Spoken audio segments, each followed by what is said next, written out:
Here, and welcome back to A Sucker for Steelbooks, my occasional Blu-ray collection update where I show you all of the new Blu-rays I've gotten since the last video. Now, this one is pretty much going to be almost exclusively anime because that's my new obsession, man. I am obsessed with anime at the moment. It is my favorite thing. There is nothing else by far that I get more enjoyment at the moment right now than watching anime. So, without further ado, let's just jump into it. I don't really want to waste any time. Let's just jump into it. I don't want to waste any time. I don't know why I did that twice, but I did. Anyway, let's get into it. It's actually going to make sense this time because I actually do have a steelbook this time, so I am actually a sucker for steelbooks, even though like the last 3 videos I don't think there was a single steelbook. So without further ado, let's jump into this. Starting off with Weathering with You. This is a movie made by Makoto Shinkai, the director of Your Name, one of my favorite movies of all time. In case you can't tell, I really like Your Name. Yeah, this is another movie by him. I found it at Target. I saw that the cover said Makoto Shinkai, director of Your Name, and I decided to take a chance on this. I don't usually buy Blu-rays unless I know I really like the movie, but I took a chance on this, and overall, I'm satisfied. I don't know if I'm going to be keeping this Blu-ray because I don't think this movie is S tier, but it was solid. It was a decent movie. I would say it's better than decent. It was a good movie. It really was a good movie, but a lot of it really did kind of feel like it was kind of doing the same thing that Your Name was trying to do and not really doing it anywhere near as good as Your Name. The characters were pretty decent. I liked the characters. I liked the base story of this. The base story of this was that there's this girl who is able, this movie takes place in Tokyo where it's never-ending rainstorms and it's literally gotten so bad to the point where it's flooding the streets and shit. It's really bad. And this girl is able to pray and make the sun come out for 10 minutes. And they basically start a business where she goes and she makes the sun come out for 10 minutes so people can enjoy life for 10 minutes to do a wedding or just play in a field or something. They can hire her to come and clear the sun. It's a really cool premise, and I think it's a really, really awesome setup for the movie, but I don't really want to say that it's a bad execution of the premise, but it really does feel like Makoto Shinkai really took a lot of the things that made Your Name so good and kind of worked them into this movie to the point where it doesn't really feel quite as earned, in my opinion. But I do really like the setup, the premise. It's a really very brilliant premise, and I do really like it. And the execution is not bad of the premise, but it's also not absolutely amazing. On the back here, it says 4 stars, nothing short of astounding. And honestly, I would agree with that. 4 stars is a good rank for this movie because it really is pretty good. There's a point in the movie where the 2 main characters basically hit an all-time low. Things could not possibly be any worse. It's so bad, and it really was a pretty amazing overall turn of about from that point to the end of it. But it really does kind of feel like he took a lot of the things that made Your Name such a hit and kind of worked them into this movie. And I'm still very much looking forward to his new movie that will be coming out, in Japan it comes out next year, but I don't really know when it's going to come out here. But I'll definitely check it out when it comes out. He's a director I really respect and I really like. Overall, a fine movie. I would give this a solid 8 out of 10. It's a fine movie. It's got a decent soundtrack. Brad Wimps actually did this one too, just like in Your Name. They don't quite knock it out of the park as hard as they did in Your Name in this one, but still a great soundtrack. I do particularly like at the very end. The crescendo at the end was very, very cool. Overall, a very solid movie. I would definitely recommend it to anybody who likes Makoto Shinkai's previous movies. You'll definitely have some fun with it, but I would not say S tier. I'll go ahead and say A- for Weathering with You. Solid movie, great premise, just things that kind of held it back a little bit from being as great as Your Name, in my opinion. So, there you go. That is the first thing, Weathering with You. Next up, I keep my ideals with me. Whoa, My Hero Academia. I got the first 2 movies of My Hero Academia. You guys know I have fallen head over heels in love with My Hero Academia. It is either my second or my third favorite anime of all time. I just adore it. It's a show that I really was not a fan of when I first watched the first season a long, long time ago, but I finally came and checked it out again because a friend of mine at work who really likes the show made a deal with me where he would watch Danganronpa and I would watch this. By the way, he loved Danganronpa. Of fucking course he did. It's Danganronpa. It's the best thing ever. I keep telling you guys this. If you still haven't watched Danganronpa, what the fuck are you doing? Go watch it. Anyway, it's on Crunchyroll now. So you have no excuse. Go fucking watch it.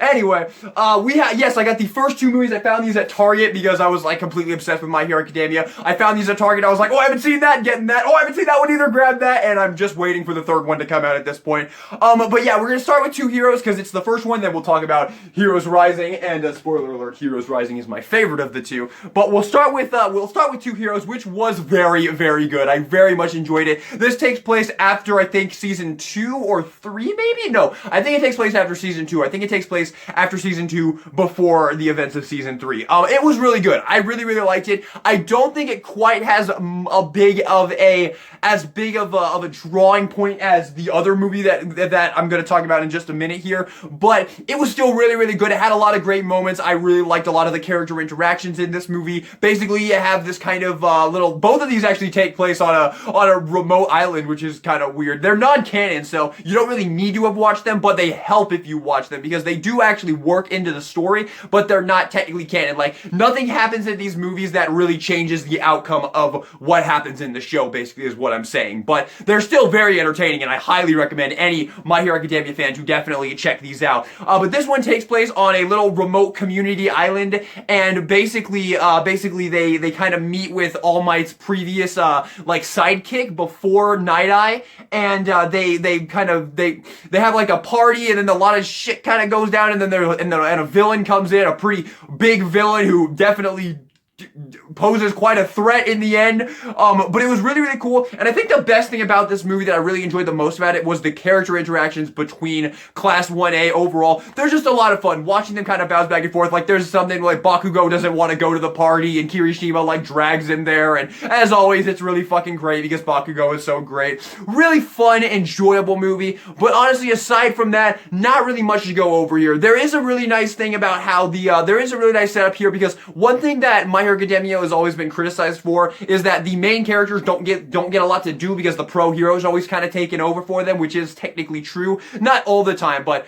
a lot of the time the pro heroes do come in and take over for Class 1A. But in this one, they set it up to where the pro heroes are out. They cannot help them out, so it's only up to Class 1A. So it's a really fun movie if you really just like the characters of Class 1A. I definitely like it. The ending is really epic and really great, as it should be. It was a lot of fun. I would give this a solid 8 out of 10. It's a fun movie. However, Heroes Rising is another story. This is a fucking amazing movie, dude. The end of this movie will have any My Hero Academia fan absolutely fucking laughing maniacally because their mind has been blown so hard. It was extraordinary. I loved this movie so much. This movie was just epic, dude. Like, I could sum it up by saying that the final fight of this movie, the big showdown between Class 1A and the villains of this movie, I kid you not, starts a half hour into this movie. The entire last hour of this movie is the showdown between the villains and the heroes.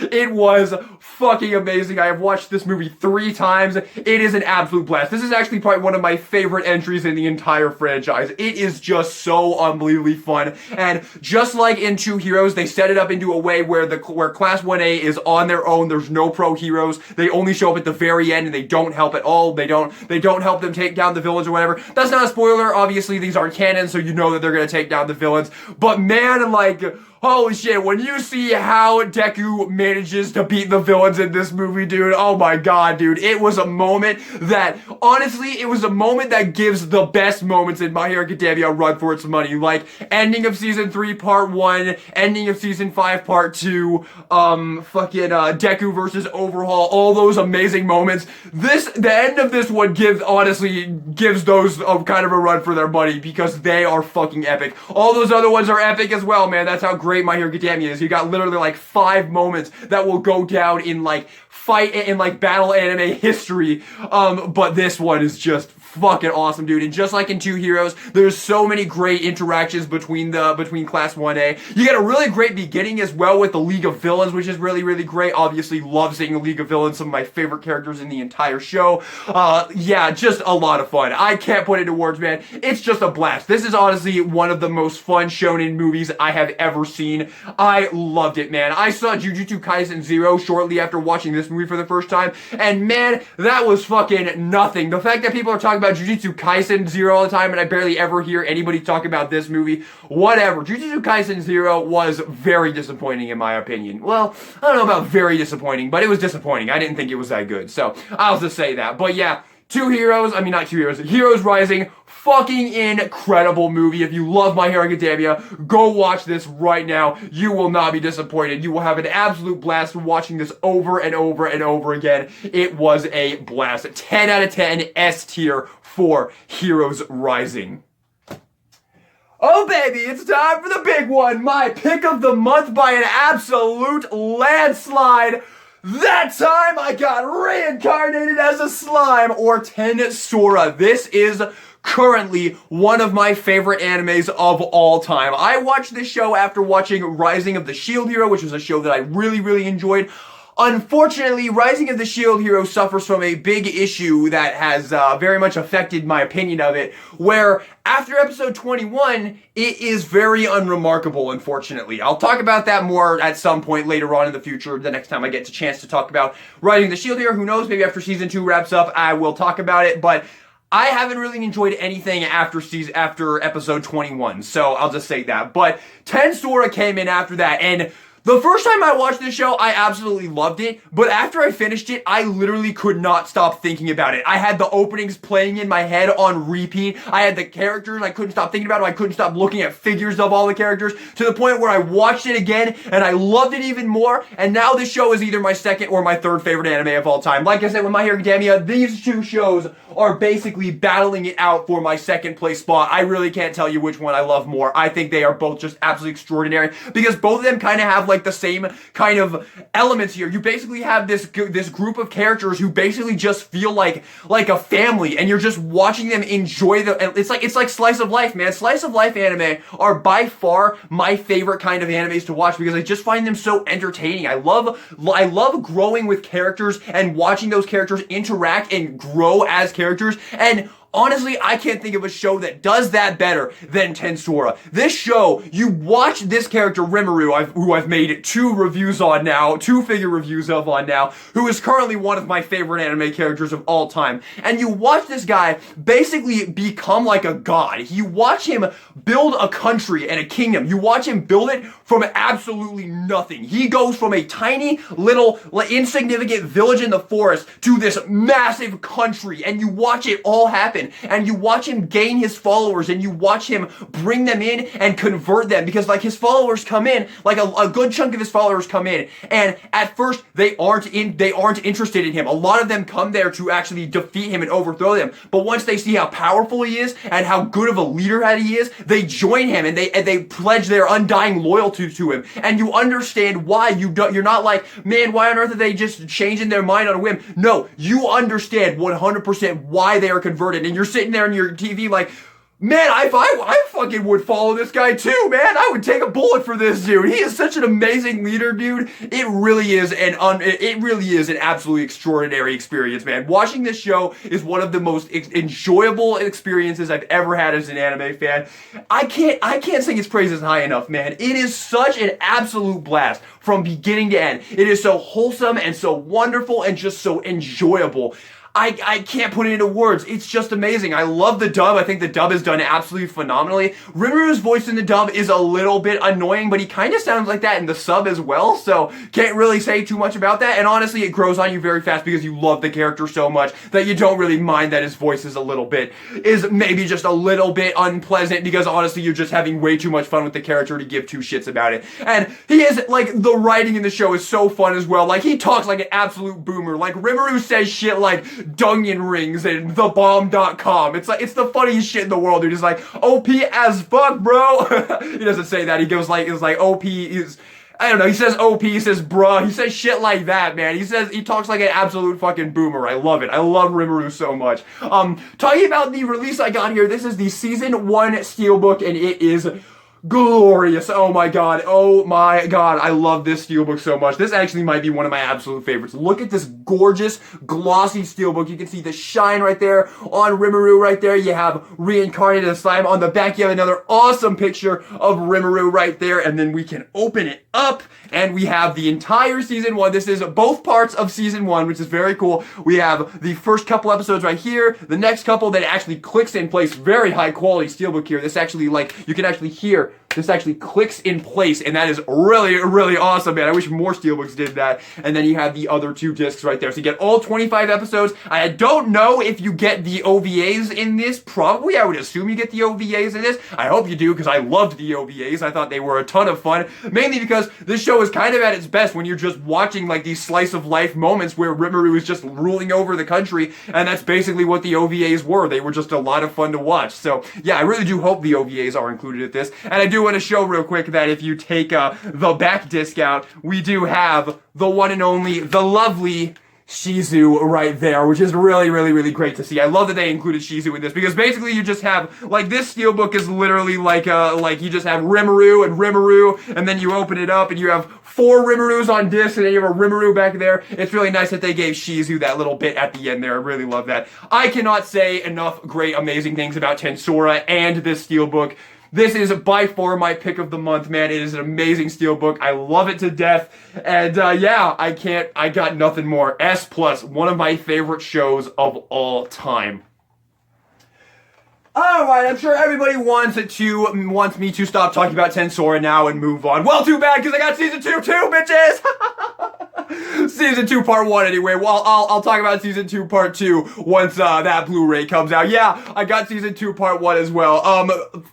Season 2, honestly, season 2 is even better than season 1. Like, I can't even say it. Like, season 1 is basically you just watch Rimuru create, you basically watch him kind of create what he is now. You watch him become a king in season 1. Season 2 is where the shit kind of goes down and the consequences of becoming a king kind of come into play a little bit here. Although, in the end, it's not really much because Rimuru is so insanely, ridiculously overpowered that in the end, it doesn't really matter overall. But it still is an amazing, absolutely incredible season that, honestly, I can't say his praises high enough. The shit just goes down in this season, man. In this first part, particularly. Season 2 part 2 was also absolutely phenomenal, but it's much more back to basics with what season 1 bring you. This part right here, this is where a lot of shit goes down. Like, things that you would not expect happen, it very much happened in this, and, it was fucking extraordinary. I cannot say it enough. It was absolutely fucking amazing. You have this entire string of episodes where the Kingdom of Falmouth gets jealous of Rimuru and his country and how well they're doing, how much they're prospering. Yet they have agreements with other countries around them as well. And Falmouth is kind of getting the short end of the stick. And Falmouth gets pissed and basically go and invade Tempest. And basically this whole string of episodes where you have this invasion going on in Tempest where you're kind of seeing like the consequences of Rimuru's actions kind of coming at him. And then, I don't want to spoil how it ends, but shit goes down. That's what I'm going to say.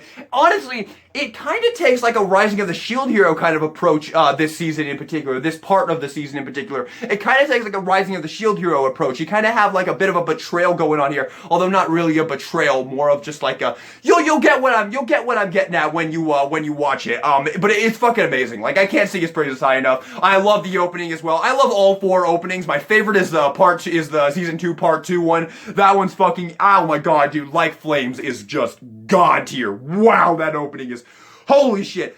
This one is great too. I love both of the season 1 ones as well. I think the season 1 part 1 is my second favorite opening overall. That one is Nameless Story. I love that one. But this one, the opening for this part right here, what is it called? Storyteller. Love that one as well. Absolutely fucking amazing.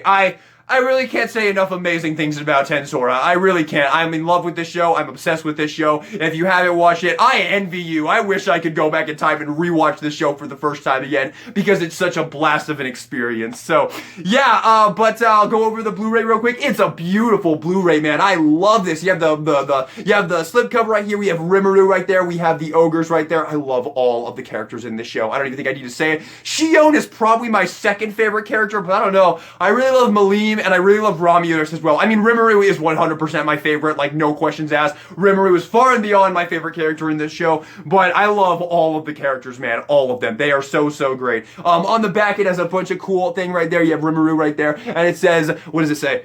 Your evolution continues in Season 2 of the action fantasy isekai that's devouring fans. Yes, it is. Devour me, Rimuru, into your cult. Well, not really cult, the empire. And yeah, very, very cool right there. You get all of this things. No OVAs on this, it doesn't say anyway. I don't think there's any OVAs currently out for Season 2. I could be wrong. I haven't seen them if there are. But yeah, there is the spine right there. You have Rimuru right there. I do want to show that with the Season 1 spine right there, you have that, and you have Rimuru as a slime right there, so you can have them on the shelf like this, like that, so they look like that on the shelf. Very, very, very cool. And on this, you can unslip it. Now, originally, it has this same design on both sides for this, but it has a reversible cover, which I went ahead and did. So you have this awesome cover right there with Rimuru and a bunch of characters. You have Clayman at the top there, getting ready for his big arc right there. Oh man, that arc is so good. And then you have Shion, we got Benimaru, and what's his name? Soe. You got Shuna. And then you got, Hakuro and Geld. Oh, and Gabiru back there. I didn't even notice Gabiru back there. I love Gabiru, one of my favorite characters. Oh, man. And then we have these fucking douchebags at the bottom here. Oh, man, you're gonna hate those characters when you watch this. I'll tell you that for free. And then you have, looks like we have Diablo there, and who is that? So we have Diablo there, and I don't really know who that is. Is that Ronga? Oh, I think it's Ronga. Okay. It's Ronga in the shadow. Oh, no, because Ronga's right there. I don't know who that is. Yeah, I don't know who that is, but we have Ronga right there, and we have Gobta right there as well. Very awesome. I love all of those characters, except for Clayman, because fuck Clayman. Oh, and also, yeah, the Falmu douchebags. No one likes them. I'd be very surprised if anybody on this planet likes those assholes. But yeah, on the back, we have our episodes right there, our special features, and we can open it up, and we have the discs right there. You can see the reversible cover art right there, so we have all of our discs right there. Very, very cool. I absolutely love this release. Can't wait to get part 2 as well when it comes out. It's going to look amazing on the shelf next together. And there you have it. There you have it. Although, we do have one more. This one is not an anime, so yeah, it is animated though, and that is Encanto! This was my favorite movie of 2021. I absolutely loved this movie. If you have not seen Encanto by some miracle, I highly recommend it. It was absolutely fucking amazing. The ending in particular absolutely had me bawling my eyes out. It was fucking incredible. This would have been my pick of the haul if I had not fallen in love with Tensora. I loved this movie to no end, man. This is actually probably one of my favorite Disney movies to date. It is just absolutely amazing. I got the special edition Target exclusive right here with this awesome picture of Mirabelle, who is my favorite character. I don't give a shit what you say. I love Mirabelle. Mirabelle is fucking amazing. And then you have all of the Madrigals right there. You have, let's see here. You have, what the fuck is that guy's, what the hell is that guy's name? Fuck, I can't remember his name. We have Camilo, we have Dolores, we have Luis, we have Abuelita, we have fucking Pepe, and I forget his name as well. Isabella, I loved Isabella. Isabella was a great character, man, because she like throughout 90% of the movie, she was just the most insufferable bitch ever, and then at the very end, she goes from like 0 to 100 in one scene. It's fucking amazing. One of my favorite scenes in the movie, actually. Love that. Yeah, and then you have the mom and dad down there. Absolutely amazing, man. Oh, and Antonio, that's his name. I only know because it says it on the back here. Antonio. I find that that's weird that they gave him the big back spot because he's barely in the movie. But still, I love this little exclusive version we get here. You can open this up and we have Isabella and Luisa right there. Absolutely awesome. Then you have these little cards that came with it as well. These are pretty cool as well. You have a little Isabella card right there, and then we have a Encanto. We have the Casita. We have another little Encanto one right there, and then we have another bunch of flowers right there. Probably another kind of Isabella one going on right there. This was a really cool one. This was just right on the shelf next to the standard release, and you guys know me, I love beautiful Blu-rays, and yeah, I thought this Blu-ray was really, really amazing looking. So there you go, and you pull it out. It's the 4K, of course. So there you go. There is all of the family right there, and then open it up. Really nothing to go over here. In here, it's just the movie. So there you go. I absolutely love this movie. I really cannot sing its praises high enough. Loved the movie to death. Loved the music. Loved the characters. Amazing movie. S tier 100%. This really would have been my pick of the haul if I had not fallen in love with Tensora so fucking hard. So there you have it. And with that, that is the final pick. That is the final Blu-ray of this video. Guys, I hope you guys enjoyed the video. If you did, then give me a like, subscribe for more of these in the future. These only come out every now and then, so do keep that in mind. But they're always a lot of fun for me to talk about everything that I've picked up recently, all the things I really, really love. And yeah, hopefully you enjoyed it as well. So there you have it, everybody. Thank you all so much for watching the video. Enjoyed it. If you did, maybe give a like, subscribe for more of this in the future. Wait, did I already say that? I did already say that. Anyway, this is DK Guillotine. I'm signing out.